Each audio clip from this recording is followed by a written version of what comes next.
Rather talk about it than not talk about it. The only experience I've ever had in TV when women are pregnant is streamers and excitement, which is wonderful and amazing. But I just think there's a lot of other women out there who have my experience, and you are not alone.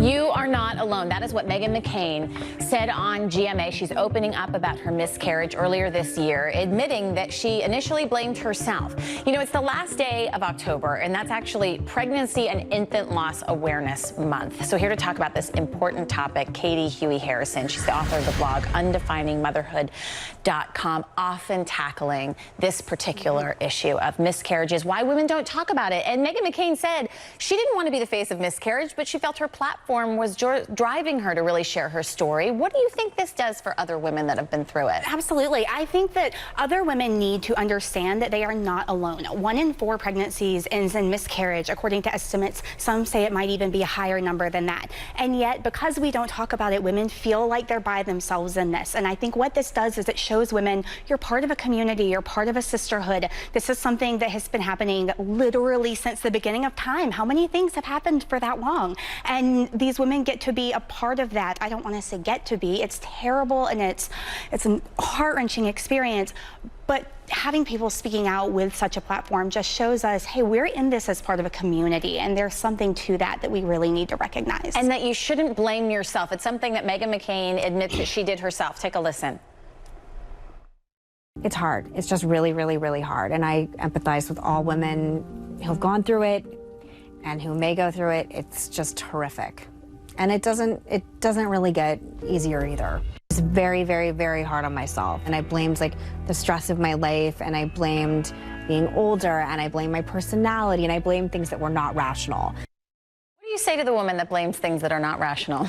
That she has every valid right to feel the way she feels, but she should not blame herself. 47% of women actually acknowledge blaming themselves for their losses. And you know what? Stress does not cause pregnancy loss.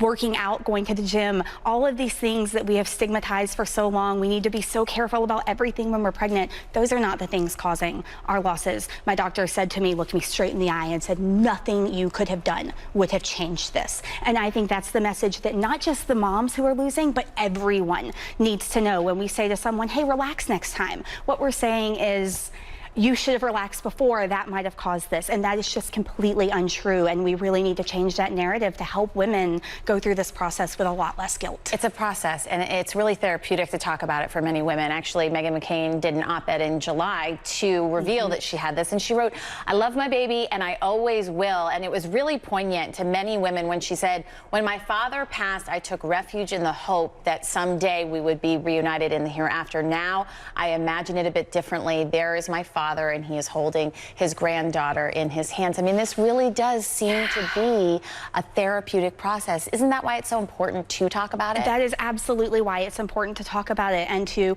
then be able to understand where your feelings are, and for your support systems to be able to meet you in those places. And so a lot of women do feel like mothers from this experience. Meghan McCain talks about how she feels like she's was part of a sisterhood of motherhood, but she's not anymore. And if she feels that way, then that's a valid way to feel. I personally would say, if you ever felt like you were part of the sisterhood of motherhood, then girl, you are.